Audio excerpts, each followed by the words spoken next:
মেকআপের সাথে সাথে জুয়েলারি অ্যাক্সেসরিজ তো মাস্ট।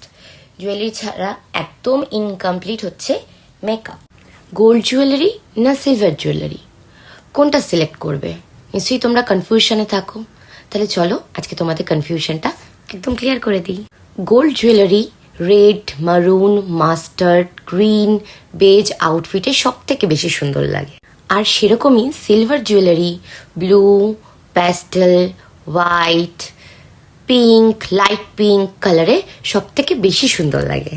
আন্ডারটোন দিয়ে বলি, যাদের আন্ডারটোন একদম ওয়ার্ম টোন তাদের গোল্ড জুয়েলারি সব থেকে বেশি সুন্দর লাগে।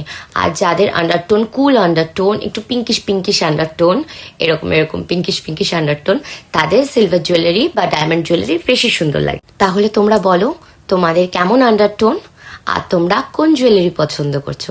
আমায় কিন্তু কমেন্টস করতে একদম ভুলবে না। আর তোমাদেরকে এত সুন্দর সুন্দর টিপস অ্যান্ড ট্রিক্স আমি দিয়েই যাব, আমাকে অবশ্যই ফলো করো।